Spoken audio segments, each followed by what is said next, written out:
மகாபெரிய வாசனம். நம்ம எல்லோருடைய வாழ்க்கையிலும் ஒரு லட்சியமாக வச்சுருப்போம். என்ன அப்படின்னா, எப்பொழுதுமே நாம் ஒரு மரியாதையோடு வாழ வேண்டும். மற்றவர்கள் நம்மளை பார்க்குறாங்க அப்படின்னா ஒரு மரியாதையோடு தான் பார்க்க வேண்டும். அந்த ஏளனம் இருக்கக்கூடாது, இகழ்ச்சி இருக்கக்கூடாதுன்னு எவ்வளவு சம்பாதித்தாலும் எந்த ஒரு விஷயம் நம்ம மனசில் இருந்துக்கிட்டே இருக்கும். இந்த மரியாதை அப்படிங்கிற ஒரு வார்த்தை பார்க்கும் பொழுது இங்கிலீஷில் சொல்கிறது வந்து ரெஸ்பெக்ட் அப்படின்னு சொல்கிறாங்க. இங்கிலீஷ் வார்த்தைகள் பார்த்தீங்க அப்படின்னா அழகுங்க. அதை பிரித்து பிரித்து பார்த்தா எதற்காக இந்த வார்த்தைகள் இப்படி சேர்ந்ததுன்னு அதில் ஒரு அழகு வரும், ஒரு கவிதை மாதிரி இருக்கும். இப்போ இந்த ரெஸ்பெக்ட் அப்படிங்கிற ஒரு வார்த்தை பிரித்தோம் அப்படின்னா ரெஸ்பெக்ட் அப்படின்னு சொல்கிறதுங்க. இந்த ஸ்பெக்ட் அப்படிங்கிறது என்ன அப்படின்னா நம்ம போடக்கூடிய கண்ணாடி ஸ்பெக்டக்கிள் அப்படின்னு சொல்கிறோம். எதற்காக அப்படின்னா பார்வைக்காக நம்ம போடுறோம், சரியா? அப்போ அப்படின்னு சொன்னோம் அப்படின்னா மறுபடியும் அப்படின்னு சொல்கிறது. இப்போ ஒருத்தரை நம்ம பார்க்குறோம், பேசுகிறோம். அந்த மரியாதைக்காக நமக்கு எங்கே தோணும் அப்படின்னா அவங்க திரும்ப பார்க்கணும், அவங்கக்கிட்ட திரும்ப பேசணும், அவங்ககிட்ட அடிக்கடி பார்த்துக்கிட்டே இருக்கணும். அப்படி மீண்டும் மீண்டும் பார்க்க தோன்றக்கூடிய ஒரு மரியாதையை உருவாக்குவது. ஒரு சிலர் வச்சுருப்பாங்க, அவங்கள பார்த்தா திரும்ப திரும்ப பார்க்குற மாதிரி இருக்கணும் அப்படின்னு சொல்லிட்டு ட்ரெஸ்ஸிங்ஸ் பண்ணிக்குவாங்க, ஏதேதோ விஷயங்கள் செய்வாங்க. அப்படி செஞ்சு செய்கிறது வந்து அது ரெஸ்பெக்ட் கிடையாது.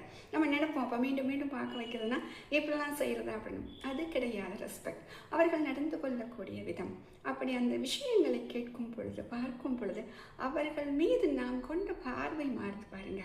இப்படி இருக்கக்கூடியவர் அப்படின்னு சொல்லிட்டு ஒரு உயர்ந்த எண்ணம் வருது நம்மளுக்கு. அந்த எண்ணத்தால் மீண்டும் நாம் பார்க்க வேண்டும் அப்படின்னு ஒரு பார்வை நமக்கு கொடுக்குது. அதைத்தான் இந்த ரெஸ்பெக்ட் அப்படின்னு கொடுத்துருக்காங்க.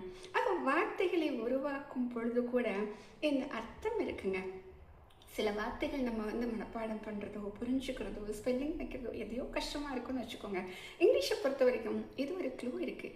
இப்படி படித்தா இந்த அர்த்தம் இருக்குது அப்படின்னு தெரியும் பொழுது இந்த வார்த்தையை நம்ம நிறைய இடங்களில் வேறு வேறு விதமாக கூட நம்ம உபயோகப்படுத்தலாம்.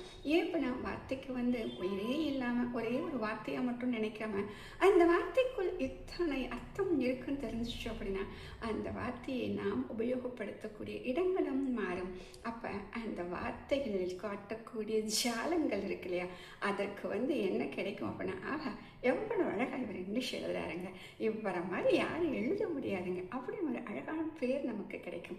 ஆனால் எந்த ஒரு மொழியாக இருந்தாலும் அதில் நாம் ஆர்வம் கொண்டு படித்து விட்டால் நாமும் அதில் புலமை பெற்று விடலாம். அதை மட்டும் நம்ம செஞ்சு பார்த்தோம் அப்படின்னா எல்லாருக்குமே எல்லா பாஷையும் ரொம்ப ஈஸியாக இருக்குங்க. இதுதாங்க இன்னைக்கு நம்ம சொல்லக்கூடிய ஒரு விஷயம். மகாபெரிய வாசனம்.